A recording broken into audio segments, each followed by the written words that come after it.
प्यारे बच्चों, excretion chapter के लेक्चर 6 में हम समझने वाले हैं मिक्चुरेशन के बारे में। मिक्चुरेशन क्या होता है? Micturition is act of passing urine. Urine pass करने के प्रोसेस को मिक्चुरेशन कहते हैं। और मिक्चुरेशन में एक फिनोमेना, न्यूरल फिनोमेना इन्वॉल्व होता है, उसको मिक्चुरेशन रिफ्लेक्स कहते हैं। तो इस पूरे इस टॉपिक में, सब टॉपिक में हम मिक्चुरेशन कैसे होता है, उनमें कौन कौन सा चीज़ इन्वॉल्व है, इसे हम समझेंगे। लेकिन मैच्योरेशन समझने के पहले, पूरा मैकेनिज्म समझने के पहले थोड़ा सा यूरिनरी ब्लैडर का स्ट्रक्चर आप समझिए। ये हमने जो बना रखा है, ये यूरिनरी ब्लैडर है ना। यूरिनरी ब्लैडर की लाइनिंग आपने पढ़ी होगी कि ये जो डॉट पर्पल कलर से हमने बना रखा है, ट्रांजिशनल एपिथेलियम उसको कहते हैं।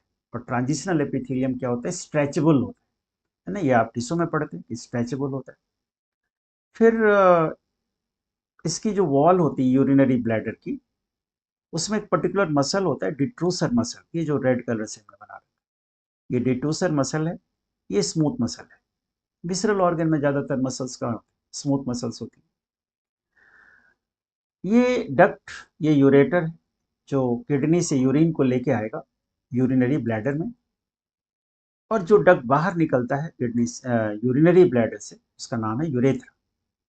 यूरेथ्रा के ओपनिंग पर दो स्पिंक्चर लगे होते हैं। एक इंटरनल जो अंदर की तरफ है, ये इनवॉलेंट्री मसल्स का बना होता है। और इनवॉलेंट्री मसल्स का जो कॉन्ट्रैक्शन होता है, वो कॉन्ट्रैक्शन जो इनवॉलेंट्री मसल्स का है, वो हमारे विल पर डिपेंड नहीं करता। एक्सटर्नल मसल्स स्केलेटल मसल का बना होता है, जिसके जो वॉलेंट्री होते हैं, है ना, जो वॉलेंट्री होते हैं। तो ये दो मसल्स, एक इनवॉलेंट्री है और एक वॉलेंट्री है, इसको भी समझिए।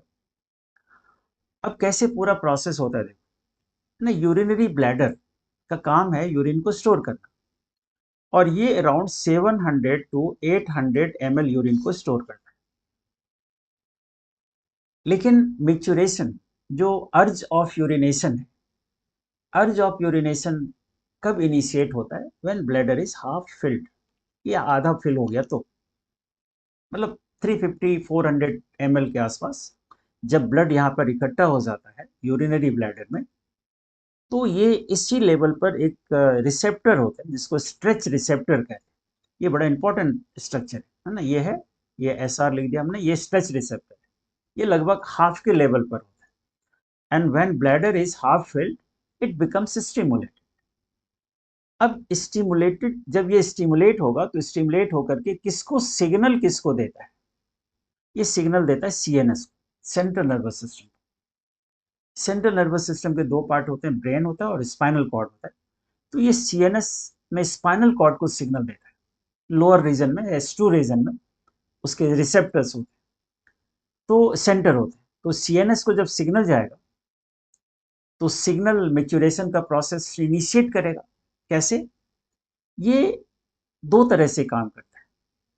CNS इस मसल को, ये जो डिट्रूसर मसल है, इसको सिग्नल भेजेगा कॉन्ट्रैक्शन के लिए, ताकि ब्लैडर कॉन्ट्रैक्ट करे।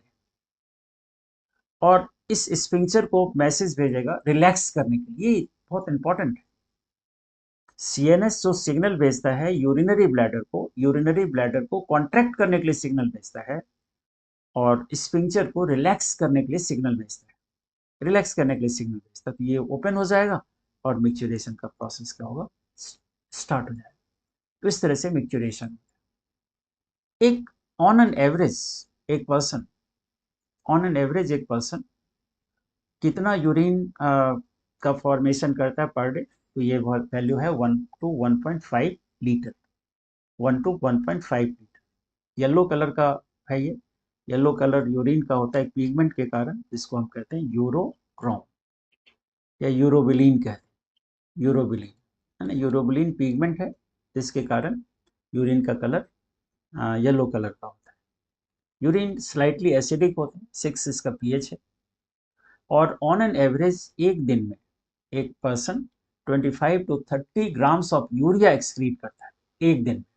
25 to 30 ग्राम ऑफ यूरिया ये एक्सक्रीट करते हैं। ये सारी वैल्यू लर्न करने वाली हैं जो आपको पता होनी चाहिए। फिर है कि कभी कभी एबनॉर्मल यूरिन प्रोड्यूस होना, इसे डायबिटिक मेलाइटिस, जो शुगर वाले डायबिटीज होता है। डायबिटीज वर्ड का मतलब होता है एक्सेसिव यूरिनेशन, और जो यूरिन होता है वो स्वीट यूरिन होता है। मेलाइटिस वर्ड का मतलब होता है स्वीट। तो डायबिटीज मेलाइटिस के जो पेशेंट होते हैं वो जो यूरिन प्रोड्यूस करते हैं वो स्वीट यूरिन होता है, स्वीट यूरिन होता है। तो ये स्वीट यूरिन क्यों होता है? एक तो रीजन है ग्लाइकोसूरिया, क्योंकि इसके यूरिन में ग्लूकोज का अमाउंट नॉर्मल से ज्यादा होता है। अब ग्लूकोज क्या है? Glucose is instant source of energy, लेकिन ग्लूकोज यूज हमारे बॉडी में कब होगा? ग्लूकोज हमारे बॉडी में यूज होगा कब? ये यूज होगा जब हम अ, जब वो सेल के अंदर जाएगा, लेकिन सेल के अंदर तो जा ही नहीं पाता, यूरिन के साथ एक्सक्रीट हो रहा है। तो ज्यादातर जो ग्लूकोज है यूरिन के साथ बाहर आ जाता है। तो फिर एनर्जी क्या नहीं चाहिए? एनर्जी तो चाहिए। उस समय एनर्जी जो मिलती है हमें, वो फैट्स के ऑक्सीडेशन से मिलती है। और फैट्स का जब कभी ऑक्सीडेशन होता है तो कीटोन बॉडी बनती है। कीटोन बॉडी का जो फॉर्मेशन होता है वो तब होता है जब लिपिड का ऑक्सीडेशन, और लिपिड का ऑक्सीडेशन तब होगा जब ग्लूकोज यूज नहीं हो पाए। ये जो कीटोन बॉडी है ये भी प्रेजेंट होता है यूरिन में। जो डायबिटिक डायबिटीज मेलाइटस के जो पेशेंट होते हैं उसमें दो चीज अलग होता है नॉर्मल यूरिन से। एक तो ketone bodies which gives sweet odour to the urine, and glucose which gives sweet taste to the urine.